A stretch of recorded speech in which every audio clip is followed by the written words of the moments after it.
Serum 2 just dropped. Made an insane rhythm sound with it. This is going to be a tutorial on how to do this shit. I'm not going to be doing a full tutorial of Serum 2 because that's not what this video is about, but I will be making sure I cover how you get this result, kind of how I did. Now, I am doing a crazy ass chain on this, but I'm going to break that down. Don't worry. Not gonna lie, like, it sounds pretty good. This combs filter is definitely carrying what you're hearing. What I'm doing in this Serum, I was kind of playing around, and for some reason, this wavetable worked the best. Like, here, let me go through some.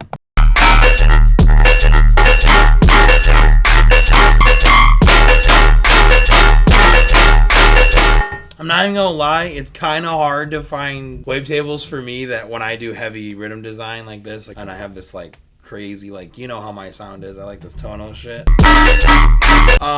This processing is crazy. So what I'm doing a really basic LFO here on retrig just to make sure it resets every time. But yeah, though, this is just a very basic LFO. This is set onto the level. I only chose this wavetable and I couldn't really find anything good. I'm gonna include a free wave pack here below though, so make sure you grab that. Wavetable is really nice and I really like it. And it's got like all the perfect properties of making this kind of sound that I want. And then I have this distortion. This is a very basic ass sound. Like, you know, I'm doing more in the processing. Distortion's at like 63 and then the mix is all the way up. By the way, there's a cool bypass now.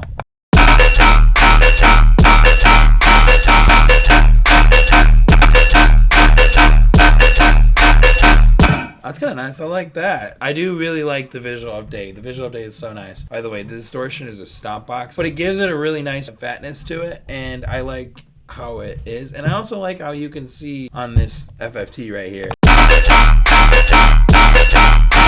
I think it's cool. We're going to play around with the combs, so I'm going to show you why the combs is carrying the sound so much.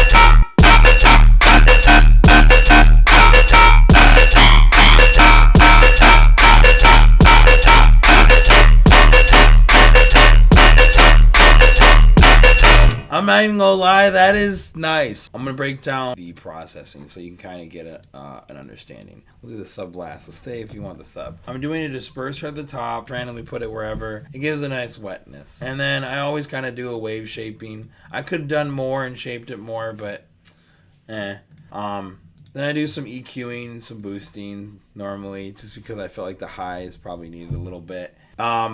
0, 0, it's literally default, load up, carrier none, keep the mix on 50. It runs the input of anything that's, you know, put into this for the non-carrier. If no carrier is selected, it will run it through and then it reruns it through back out again. Your carrier is literally your input, you know? Gives it this like phasing type of roundness. Like here, I'll show you.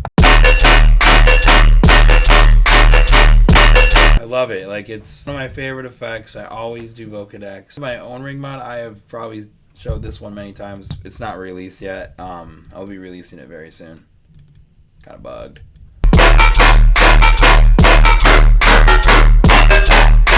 I went off of Fruity's effector, not even gonna lie.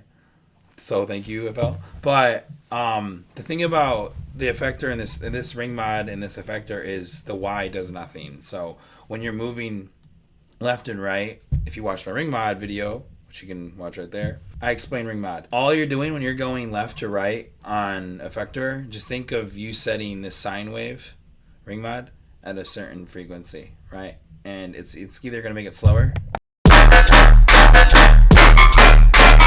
Well, it's gonna make it more like kind of low, deeper kind of tone, slower in a way, or just more deeper timbre or lower timbre, because it kind of like stretches it. It gives it a cool ring. That's why it's called ring mod. Whenever you're running into it, it adds this signal, which is a sine wave ring mod, on top of it, and it gives a cool fucking result. Playing this very soon. Yeah, I won't be using this. Left and right is frequency. When you go up and down, it's a special type of frequency shifting. Here, it's more up. Down here, it's down. So mine's gonna be a little bit slightly different, so that's why we're not gonna use mine. But then also, I'm doing a little bit of cleanup again. Cut off the 150, right, and then do a soft clipper into an effect chain.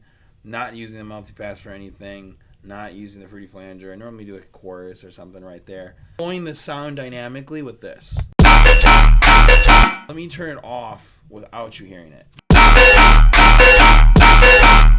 You see how it's like just really loose? If I was going to make another bass, I would literally copy and duplicate this. Like, I would just name this bass 1, right? And I would duplicate even the Serum too, and then I can get a new sound. Control R, this is a must if you don't got it. Definitely download that. That will level up any sound. It will make any sound way better. After you do one of these, like some like reverb or like Pro R or anything like that, or convolution reverb, always cut the side on the low end. You know, like 150, 180, 170. You can do even 200, but it always helps. It just makes it sound a little bit cleaner. So there's that. And then I got just another cleanup just to make sure that the low end is getting cut. Because I have the sub right here, we can just rename this sub. If you did hear a little bit of buzzing, I'll explain how that's happening. So, my sub, right? So this is kind of how my sub goes. It's really nice. This is pretty freaking easy to do. I did it in Serum 1. There's the joke. I'm pretty sure they have the subsection right here. This is how I did this. I just did a basic LFO. Kind of the same thing I'm doing on my sound. Somewhat. Just a little more girthy because I like that distortion. Now, obviously, you can see I put it off. I put these off just like by a little bit here. By like I go to the 1/16 step. I just put it off a little bit. Just give it a little bit of swing, right? That helps it a little bit. Add this to the level. I added this noise, the AC hum. Honestly, I just picked the first one. I think it just gave me that. I'm pretty sure it was just set onto that, and I was like, "Ooh, that's nice."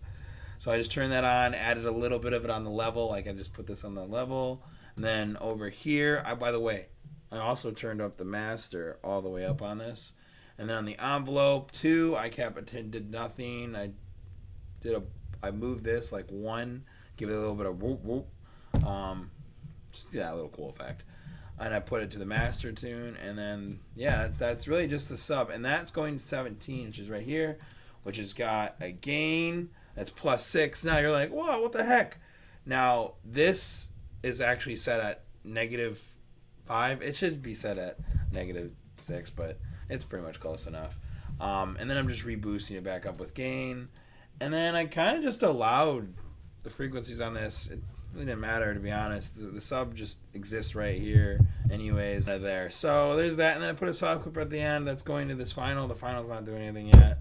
I hope that you got a lot out of this video. That's kind of how I would use Serum. Oh, by the way, on the master, I am doing M saturator, some like 1.5 on the input. I'm using Warm Tube, which you can get below. This is my old ass distortion I made. It's like a tube distortion. Just a little bit of drive, a little bit of gain. You know how it is. I'll show you without it. It's crazy.